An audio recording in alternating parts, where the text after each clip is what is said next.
Welcome to Black Health, a weekly talk show discussing medical issues impacting and afflicting South Florida's Black community. Now introducing our host, Dr. Michelle Kirwan Bythewood. In a fast-paced world where every moment counts, finding time for self-care and health can be a challenge. But fear not, I know of a sanctuary tailored just for you. Join us as we explore a one-stop wellness and healthcare center that caters specifically to the needs of women with busy lives. Discover the secrets to maintaining your well-being, achieving balance, and reclaiming your vitality, all under one roof. Thank you so much for joining me today, and welcome to Black Health, a platform to discuss illnesses affecting the Black community. I am your host, Dr. Michelle Kirwan Bythewood. I'm a board-certified pediatrician and the Chief Medical Officer at the Pediatric and Family Health and Wellness Center in Miami Gardens, Florida. And today we are talking with Dr. Laura Martin about the University of Miami's new one-stop wellness program and about Dr. Martin's field of urogynecology. Dr. Martin completed her medical degree at Nova Southeastern College of Osteopathic Medicine. She completed her obstetrics and gynecology training at Einstein Medical Center, Philadelphia, and her urogynecology fellowship at Cleveland Clinic in Florida.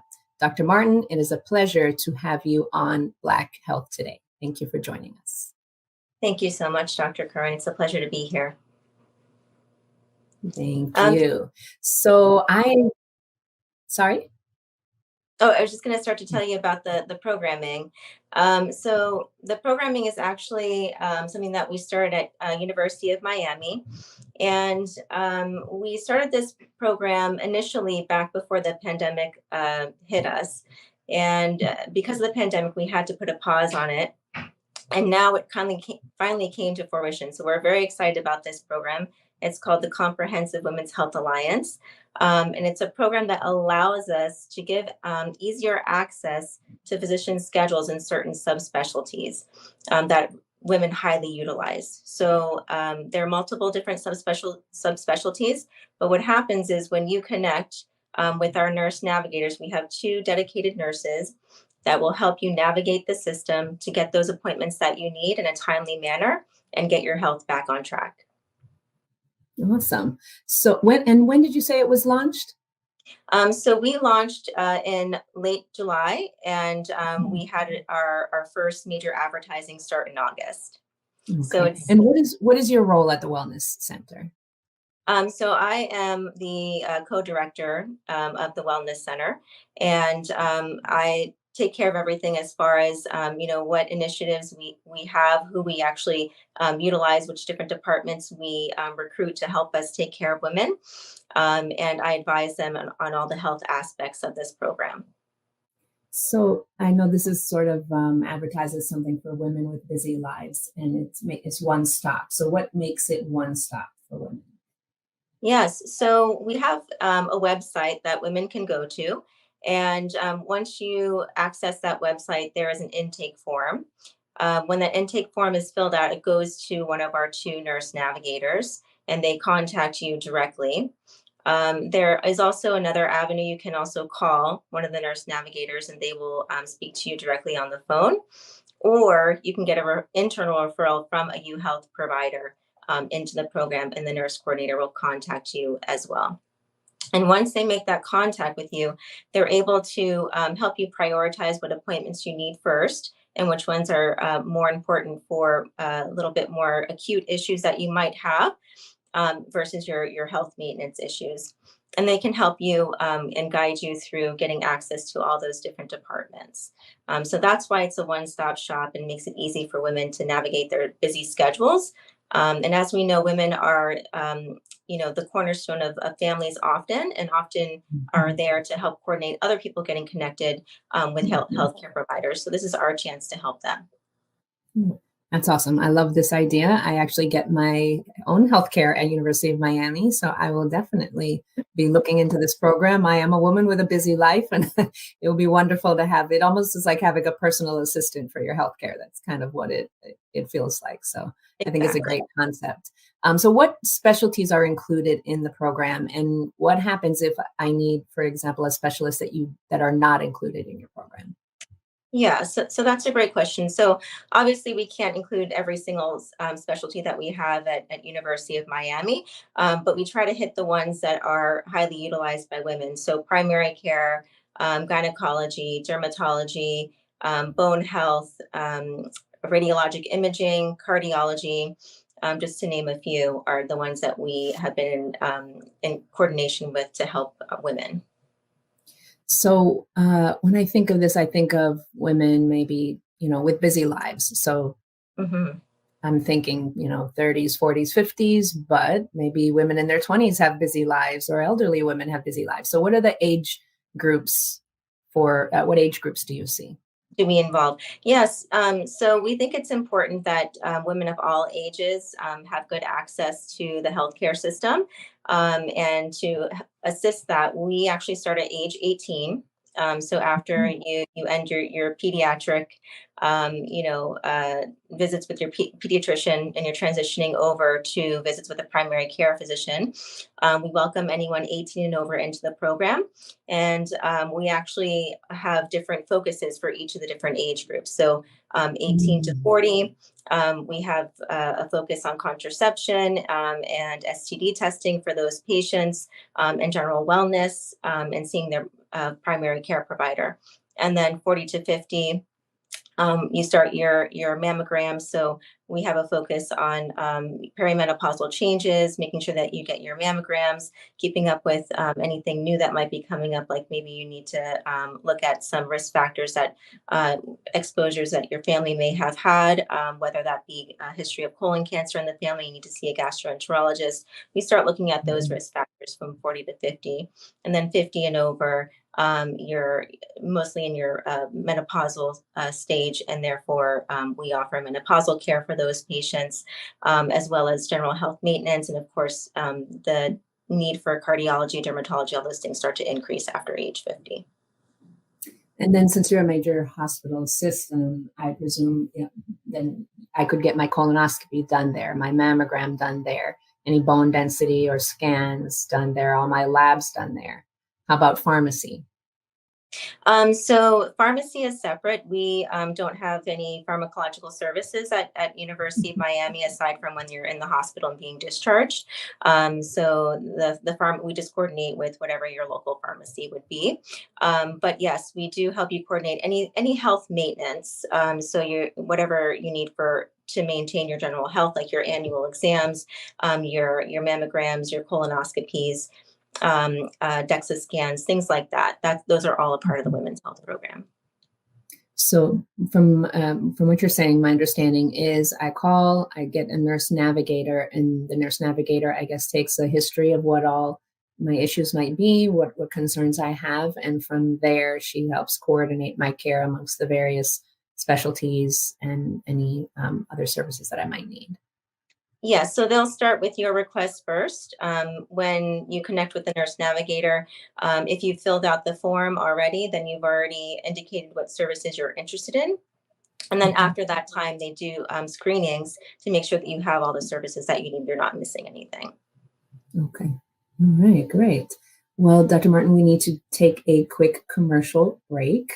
So don't go too far. We will be right back to continue this transformative journey towards a healthier and happier you. Well, I am Wanda Jenkins, and I am a breast cancer survivor. I didn't feel a lump at all. It was just a routine mammogram. It's so true. If you don't go, you're not gonna know. I was just like, no, I gotta beat this thing. I'm winning, and then I'm gonna someday tell my story, and here I am.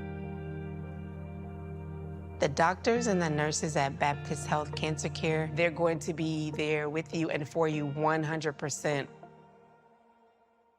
I grew up down here in South Florida, so for me, it's a little bit more personal. For the Mesman and Dover Law Firm, it's about community. For us, South Florida's our home. You all are our people. Our family, our future. The difference we'll make for you, your loved ones, your kids, matters, because to us, it's personal. If you need us, call us 24/7 at 866-954-MORE. That's 866-954-6673. The Mesman and Dover Law Firm, youraccidentattorneys.com. At DRT Behavioral Services, we provide culturally sensitive mental health evaluations with thorough treatment plans, incorporating alternative forms of wellness, not just Western traditional medicine. Besides medication management and psychotherapy, we provide education to people in the areas of minority mental health with classes on your diet's impact on mood and sleep hygiene for better rest. We also offer weight loss therapy, massages, and facials. Visit brainlovehelp.com today. My Miami, it's a one-of-a-kind combination of bold, vibrant art that's made to be free, to go on stages, walls, or become them. It all leads me to a world filled with warm waters and extraordinary trails. This is when I'm at my best, when I'm embracing my art venturous side.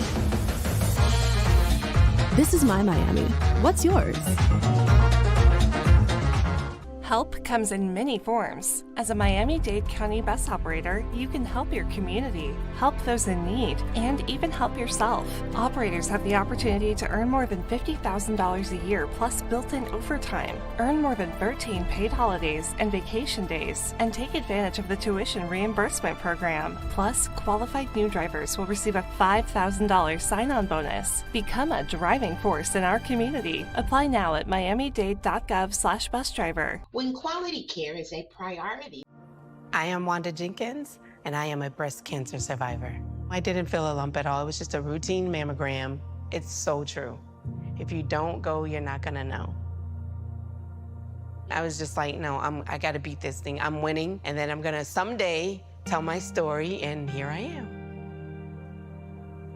The doctors and the nurses at Baptist Health Cancer Care, they're going to be there with you and for you 100%.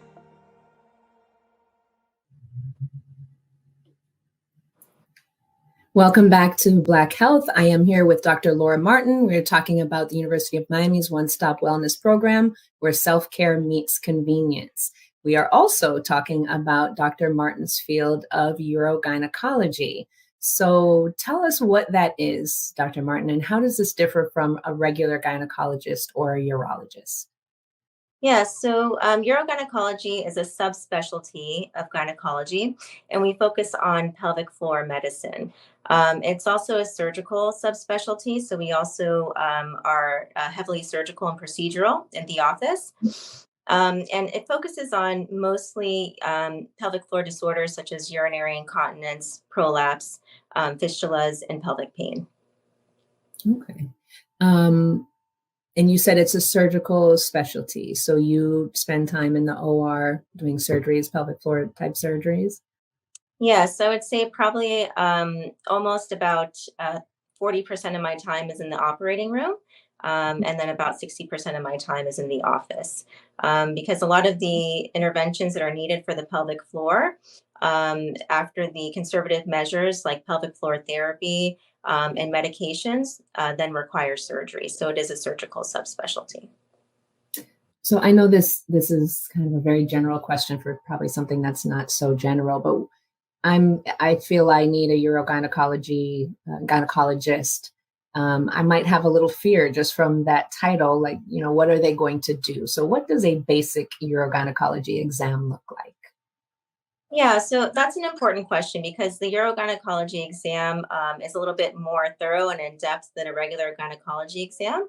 Usually what women will experience in a gynecology office is just utilization of a device called a speculum where they look inside and then make sure that everything looks healthy inside the vaginal area. For urogynecologists, we actually do an evaluation of our pelvic organs. So we're looking at the vaginal area as well as all the muscles of the pelvic floor. And sometimes we may empty the bladder utilizing a catheter or do a bladder scan and also potentially a rectal exam as well. Sounds like fun. Yes. Sounds like my fears might be more into it. I'm just kidding. It takes a couple of minutes and then, we get the information that we need to help the patient. Okay, not bad then. So let's talk about some of the things that you see. You mentioned vaginal floor. What is pelvic organ collapse and what are the different prolapse, and what are the different types of prolapse that exist or that you might treat? Yeah, so pelvic organ prolapse is a weakening of the vaginal tissues. And when the vagina weakens, it allows the other organs to fall into it. So it's essentially a hernia, a herniation of the pelvic floor organs through the vagina. So there's different types, and essentially what we're looking at is the front of the vagina, the top of the vagina, and the back wall of the vagina. So you can have weakening on all of those areas or just one. And that's part of the exam. We'll have a look and see which area is affecting you. And patients often will feel a pressure-like sensation that can be very bothersome. Occasionally, patients will have no symptoms at all. Okay, so it might be just caught on a routine exam if they have no symptoms at all. Correct, yes. Okay, so let's talk specifically about vaginal prolapse. What causes that, and are the symptoms what you just mentioned, same as what you just mentioned? Yes. So the number one risk factor is going to be childbirth, especially with an operative delivery such as forceps. That increases the risk for women. Family history of having somebody like your mother or your sister having had prolapse increases your risk, as well as chronic bearing down. If you have chronic constipation, chronic cough, anything that's going to put chronic stress or pressure on the pelvic floor, lifting very heavy things like moving furniture can also affect pelvic organ prolapse. And also menopause. As we go through menopause, the vaginal tissues and the collagen changes and it weakens. And that's when we usually see prolapse presenting. And again, these patients will present with pelvic pressure and some discomfort in the pelvic area. So is there anything that women can do to prevent this from happening to them? Yeah, so your pelvic floor exercise or Kegels, squeezing the pelvic muscle is the number one way to help prevent it. If the tissues are weakened due to menopause, or if you have a family history, it can be a challenge. But the pelvic floor exercise or physical therapy is a great way to help prevent pelvic organ prolapse. So should all women start doing Kegel exercises at some point in their life? And if so, how often? Is this something you do once a day, 10 counts, or what do you recommend? Yes, well, as a urogynecologist, I think everybody should be doing their Kegel exercises. And you can start, at an early age, as early as 18 years old, if you like, just to maintain the pelvic floor health. And you can do your pelvic floor exercises 3 times a day. And I tell patients to do 30 each time, so a total of 90 per day. Wow, I didn't realize it was that much. So what are the treatment options specifically for vaginal prolapse? So the treatment options include the pelvic floor therapy or Kegels, like we just discussed. You can also wear a pessary, which is a silicone ring that goes inside the vagina, and it acts as a mechanical device to help hold up the prolapse. And then the other options on the market include some vaginal devices that are similar to the pessary that can go inside the vagina to hold up the prolapse. But those are more for temporary use, maybe daily use. And then the last option is surgical. So there's many different options as approaches to surgery, but surgery is an option for patients with prolapse as well. And what is the success rate like? Is this something that recurs, or once you've, for example, had surgery, is this curative? So there's no complete cure. We generally quote patients about a 15 to 20% risk of prolapse coming back after surgery. And these numbers are estimated based on patients who are mostly over 65 years of age. So if you're younger with pelvic organ prolapse, then that number is probably higher. But it also depends on the type of surgery that you have.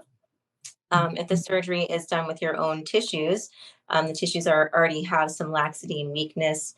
So that's where we get that 15 to 20% risk of the prolapse coming back. And if we do an abdominal mesh placement surgery called the sacrocolpopexy, the number goes down to about 5 to 10% risk of the prolapse coming back.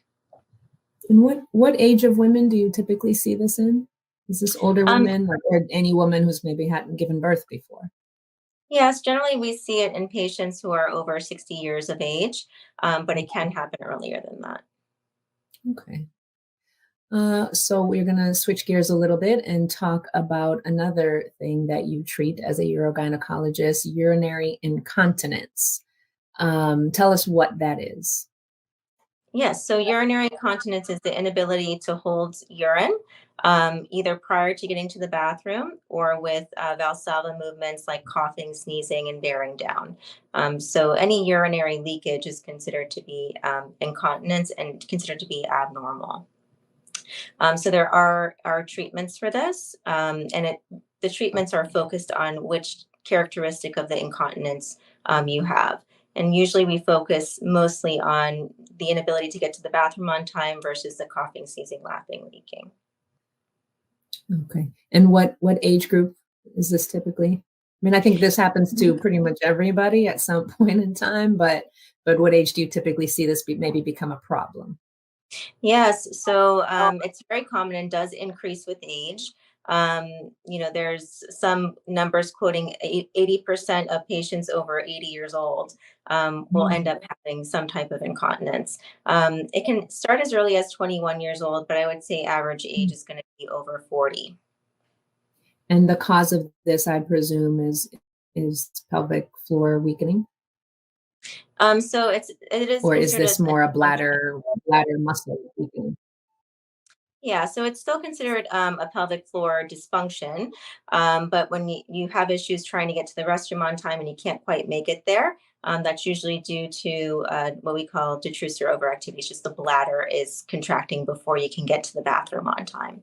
And then when we look at the coughing, sneezing, laughing, leaking, that's a weakness in the periurethral tissue around the urethra where the urine comes out, and a decrease in the strength of that muscle of the urethra where the urine comes out as well. So that's why we treat those two types of incontinence differently and have different approaches to them. Okay. Dr. Martin, we need to take another quick commercial break. You are watching Black Health. We are here with Dr. Martin, and we are currently talking about the field of urogynecology. We will be right back. I am Wanda Jenkins, and I am a breast cancer survivor. I didn't feel a lump at all. It was just a routine mammogram. It's so true. If you don't go, you're not gonna know. I was just like, no, I gotta beat this thing. I'm winning, and then I'm gonna someday tell my story, and here I am. The doctors and the nurses at Baptist Health Cancer Care, they're going to be there with you and for you 100%. I grew up down here in South Florida, so for me, it's a little bit more personal. For the Mesman and Dover Law Firm, it's about community. For us, South Florida's our home. You all are our people. Our family, our future. The difference we'll make for you, your loved ones, your kids, matters, because to us, it's personal. If you need us, call us 24/7 at 866-954-MORE. That's 866-954-6673. The Mesman and Dover Law Firm, youraccidentattorneys.com. At DRT Behavioral Services, we provide culturally sensitive mental health evaluations with thorough treatment plans, incorporating alternative forms of wellness, not just Western traditional medicine. Besides medication management and psychotherapy, we provide education to people in the areas of minority mental health with classes on your diet's impact on mood and sleep hygiene for better rest. We also offer weight loss therapy, massages, and facials. Visit brainlovehelp.com today. Help comes in many forms. As a Miami-Dade County bus operator, you can help your community, help those in need, and even help yourself. Operators have the opportunity to earn more than $50,000 a year plus built-in overtime, earn more than 13 paid holidays and vacation days, and take advantage of the tuition reimbursement program. Plus, qualified new drivers will receive a $5,000 sign-on bonus. Become a driving force in our community. Apply now at miamidade.gov/busdriver. My Miami is a serene getaway of kicking, swinging, grunting, swimming, spinning, and steaming. It's my special place I can only find in this special place. I call this endorphin-inducing retreat my fitnesscape. This is my Miami. What's yours? I am Wanda Jenkins, and I am a breast cancer survivor. I didn't feel a lump at all. It was just a routine mammogram. It's so true. If you don't go, you're not gonna know. I was just like, no, I gotta beat this thing. I'm winning, and then I'm gonna someday tell my story, and here I am. The doctors and the nurses at Baptist Health Cancer Care, they're going to be there with you and for you 100%. Welcome back. You're watching Black Health. We are with Dr. Laura Martin, and we are talking about her field of urogynecology. But I think we can end on that note as we're out of time. Very good advice. I always tell the parents of my patients, as I'm a pediatrician, that it's always best to just go and ask the questions. It doesn't mean you have to start any medications. It doesn't mean you have to have any surgeries, but it is always advisable to just find out what your options are and weigh all of those choices and then move forward from there. Dr. Martin, thank you so much for your time today. It's been a pleasure having you here today on Black Health. Thank you for all of your knowledge and your expertise. I'm sure we will see you again in the future, hopefully here on Black Health again. And if somebody wants to find you, how do they reach out to you at the University of Miami? Thank you, Dr. Kirwan. So you can just call the general line for University of Miami and ask for Dr. Martin. You can reach me that way. Nice and easy. Awesome. Thank you so much again, Dr. Martin. Thank you, all of you out there watching us and joining us today on Black Health, and we will see you again next time.